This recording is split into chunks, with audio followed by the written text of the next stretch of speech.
नमस्ते दोस्तों। तो कैसे हैं आप लोग। तो आज के इस वीडियो में मैं आपको इंडिया का सबसे लंबा चलने वाले केस के बारे में बताने जा रहा हूँ, जो कि राम मंदिर का है। 1528 से लेकर 2019-20 तक ये जो 400-500 साल का पूरा केस है, इसके बारे में फुल डिटेल में आपको समझाऊंगा हर एक पॉइंट। तो अगर आपको वीडियो अच्छा लगे तो लाइक करना, वीडियो को पूरा जरूर देखना, और अगर आप पहली बार मेरे चैनल पे आए तो चैनल सब्सक्राइब करना मत भूलना। तो चलिए स्टार्ट करते हैं आज का वीडियो बिना टाइम वेस्ट किए।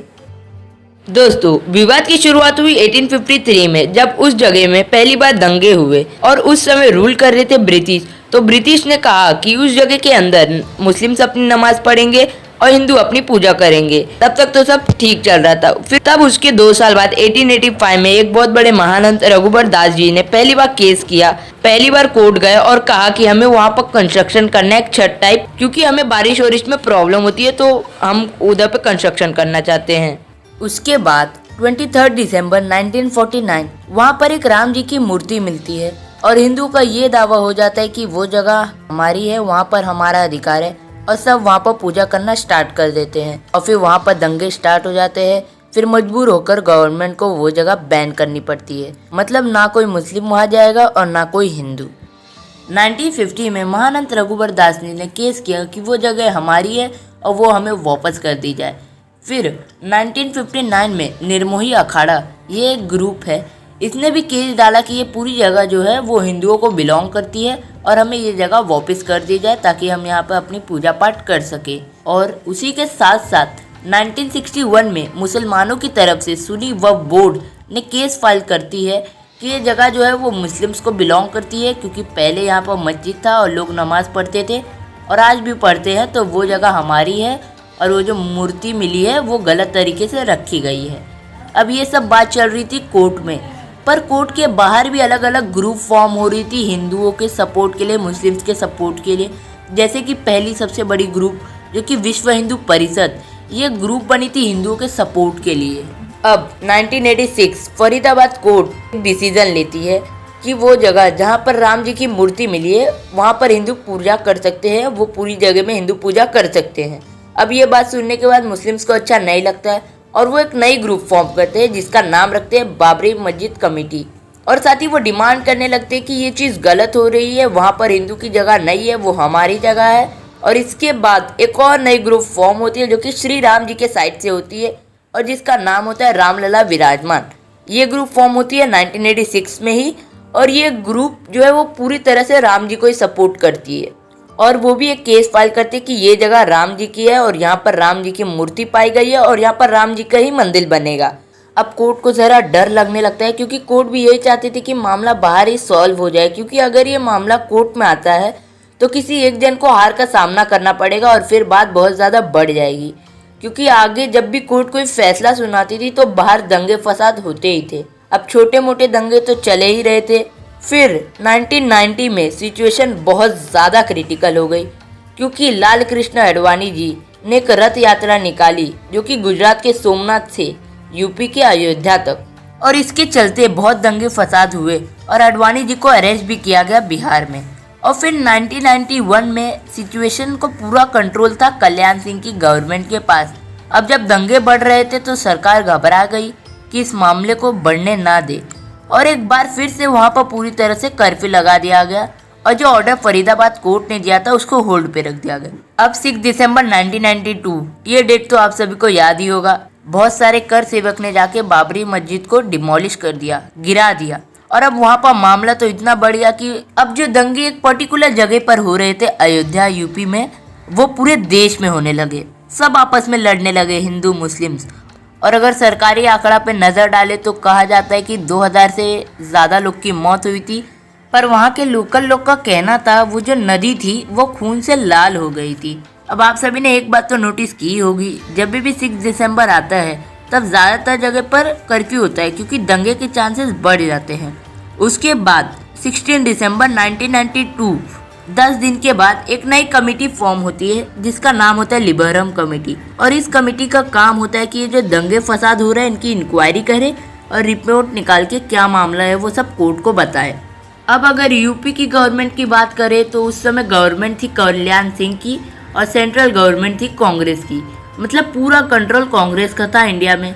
जब कांग्रेस ने देखा कि इतने दंगे फसाद हो रहे हैं तो कांग्रेस ने एक नया प्रपोजल रखा कि थोड़ी सी जगह पे मंदिर बना दिया जाए, थोड़ी सी जगह पे मस्जिद बना दिया जाए और थोड़ी सी जगह में लाइब्रेरी और म्यूजियम्स बना दिया जाए और साथ ही और भी बहुत सारी फैसिलिटीज़ दी जाएंगी। और इनका कहना था कि इसे टूरिस्ट प्लेस बना दो ताकि मंदिर होगा, मस्जिद होगा, लाइब्रेरी होगा, म्यूजियम्स होगा, बहुत सारे लोग आएंगे, टूरिज़्म बढ़ेगा, हर टाइप के लोग आएंगे। पर ये प्रपोजल वहाँ पर किसी को भी एक्सेप्टेबल नहीं था क्योंकि वहाँ पर दंगे इतने हाई लेवल तक पहुँच गए थे कि हिंदू को लग रहा था कि नहीं भाई ये जगह हमारी है और मुस्लिम्स को लग रहा था ये जगह हमारी है। और फिर साल 2002 में सरकार रहती है बीजेपी की और पीएम रहते हैं अटल बिहारी वाजपेयी जी। फिर इनके पीएम बनने के बाद ये एक विभाग बनाते हैं जिसका नाम होता है अयोध्या विभाग। और इस अयोध्या विभाग का काम था कि ये जो चीज़ हो रही है इसे सेटल करे, हिंदू मुस्लिम दोनों से बात करे और दोनों की राय लेके इस मामले को सेटल करे। और इसलिए बनाया गया था अयोध्या विभाग।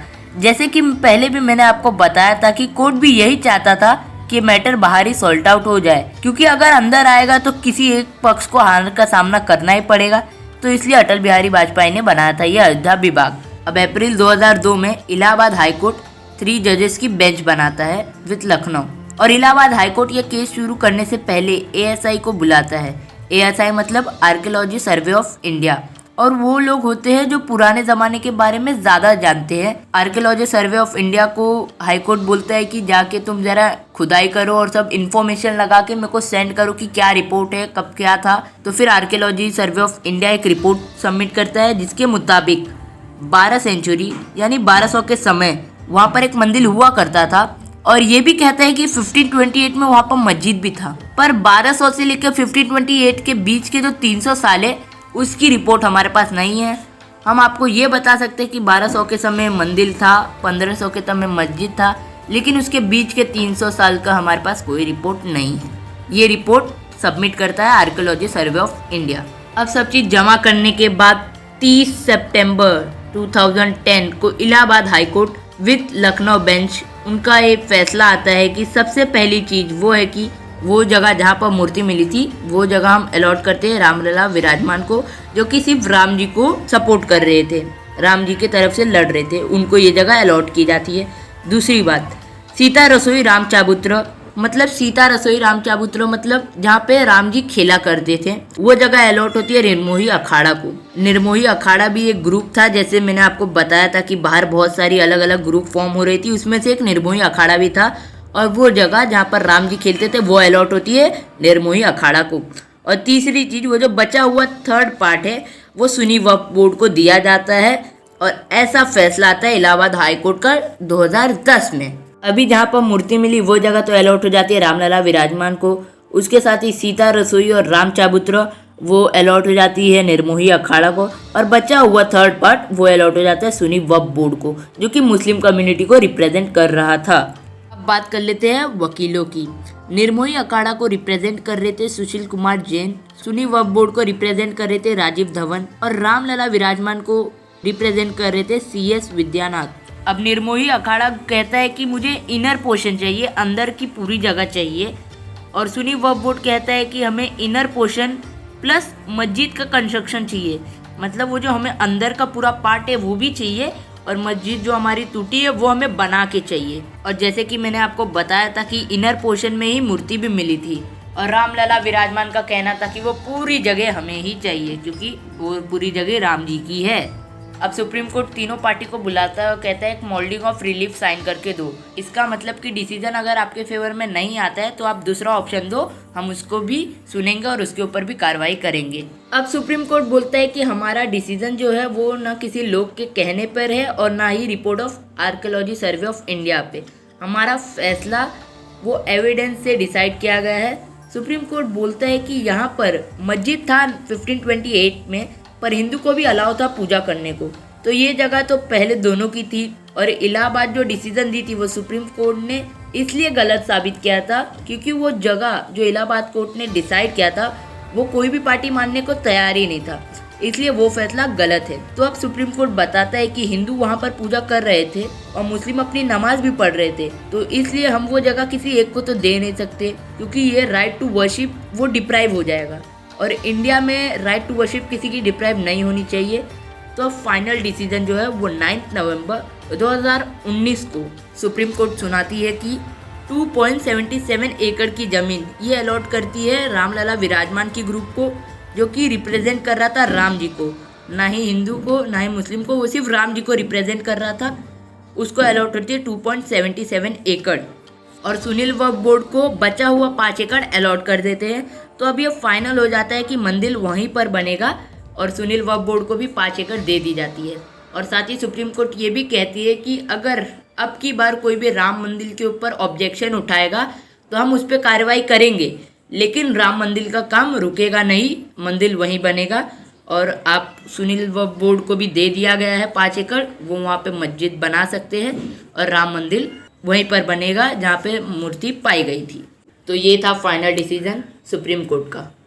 तो दोस्तों अगर आपको मेरा वीडियो अच्छा लगा तो लाइक करना मत भूलना, ज़्यादा से ज़्यादा शेयर करो, सबको बताओ कि पूरी स्टोरी क्या थी। कमेंट बॉक्स में ज़रूर बताना अच्छा लगा वीडियो, और अगर आप पहली बार मेरे चैनल पर आए तो चैनल सब्सक्राइब करना मत भूलना। देखते रहिए be with the best, Dubey का ज्ञान।